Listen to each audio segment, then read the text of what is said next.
చెప్పడానికి భలే చెప్తాం. విశ్వ మానవ సౌహృదత్వం కావాలి, మనుషులందరూ ఒకటే. కానీ మనం ఏం చేస్తున్నామంటే మధ్యన దేశాల మధ్యన హద్దులు తీసుకుంటున్నాం.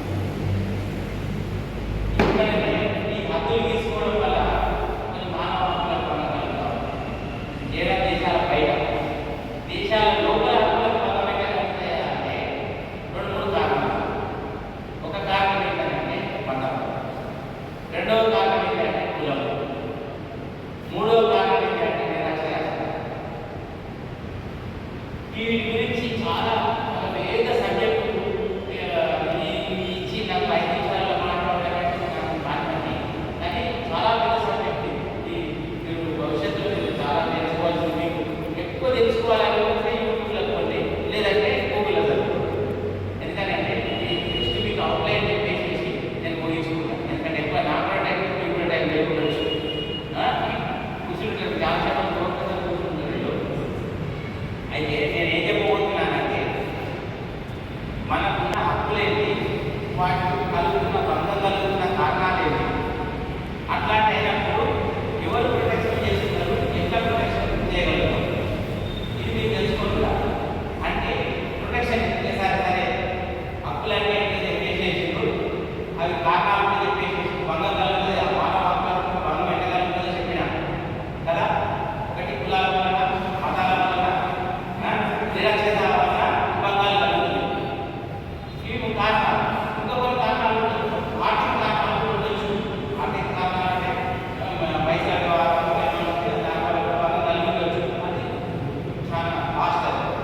కానీ ముఖ్యంగా మనుషుల యొక్క హక్కులకు బంధాలు ఎక్కడ కలుగుతున్నాయంటే ఇక్కడనే వస్తుంది.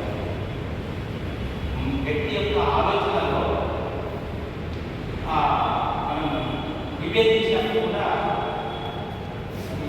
వివాదాలు ఏర్పడి ఫోకస్ సేవ్ చేయండి, మర్చిపోయాం. బంధం కలిగే అవకాశం ఉంటుంది.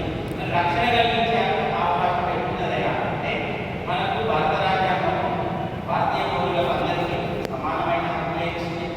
అది ఎంత గొప్పడైనా కానీ, బీదోడైనా కానీ, ఏ మతస్థుడైనా కానీ, ఆడ కానీ, మగ కానీ, పిల్ల కానీ, పీసు కానీ, ఎవడైనా ప్రతి జీవి ప్రతి పుట్టిన బాబు కాడ నుంచి వాడు సచ్చే కుశలైన వాడు లాస్ట్ తీర్చే వరకు వారికి సమానమైన హక్కులు భారతదేశంలో. వీటిని రక్షించడానికే, వీటిని కాపాడడానికే, వీటిని అమలు చేయడానికే ఈ చట్టాలు, ఈ వ్యవస్థలు ఉన్నాయి. కాబట్టి మీరు ఏం చేయాలంటే చట్టాల పట్ల అవగాహన కలిగి ఉండాలి. మనకు ఏ చట్టాలు మన హక్కులకు భంగం కలిగించినప్పుడు మనం ఎవరిని అప్రోచ్ కావాలి. ముఖ్యంగా మనకు ఈ జీవించే హక్కు ఏదైతే ఉందో దాన్ని అనుసరించే వివిధ చట్టాలు ఇవన్నీ చూసుకోండి. ఏ చట్టం చూసినా లాస్ట్కు ఒక వ్యక్తి యొక్క స్వాతంత్రాన్ని కాపాడేదే చట్టం. ఇంతకుముందు సైన్స్ వాళ్ళు ఇక్కడ ఎవరున్నారని అడిగింది ఎందుకో చెప్పాలి. ఈ మానవ జాతి హోమోసెపియన్స్ అనే ఒక జాతి. భూమి మీద ఎన్నో జాతుల జంతువులు ఉన్నాయి. అట్లా మానవ జాతి ఏంటంటే హోమోసెపియన్స్. ఈ హోమోసెపియన్స్ అనే ఒక జాతి ప్రపంచం మొత్తంలో 850 కోట్ల మంది మానవుల జనాభా. ఎప్పుడన్నా మీకు ఆలోచించిన మనుషులు ఎంతమంది భూమి మీద జనరల్ ఎగ్జాంపుల్ అడిగే అవకాశం ఉంటుంది. సుమారుగా మనకున్న ఐక్యరాజ్య సమితి గుర్తించిన 220 దేశాలలో మన జనాభా, మనుషుల జనాభా ఎంత అంటే 850 కోట్ల జనాభా. ఈ 850 కోట్ల జనాభా రకరకాల మతాలలో, రకరకాల ఆచారాలలో ఉన్నారు. ఏ ఆచారంలో ఉన్నా, ఏ దేశంలో ఉన్నా సగటు మనిషికి ఉండవలసిన హక్కు ఏంటంటే జీవించే హక్కు. ఇప్పుడు భారతదేశానికి పాకిస్తాన్కి మధ్య బార్డర్ అవుతుంది కదా. బార్డర్ దాకా మనం పడుతుంది. అలా మిలిటరీ ఫైట్ చేస్తారు, మన జవాన్ ఫైట్ చేస్తారు కదా. ఇది దాకంటే అది దాకంటారు కదా. కానీ మనుషుల మధ్యన అంతరాలు ఉన్నాయి, గోడలు కట్టుకున్నాం మనం. అట్లా ఎన్ని దేశాలు కట్టుకున్నాం, గోడలు దేశాలు గోడలు కట్టేసుకున్నాం.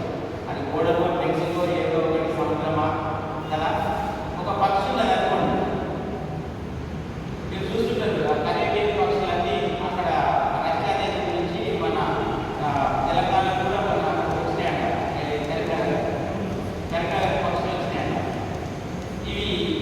పక్షులకు దేశం యొక్క బోర్డర్ ఉంటుందా? ఉంటుందా? పాకిస్తాన్ పక్షి మా ఇండియా కావాలి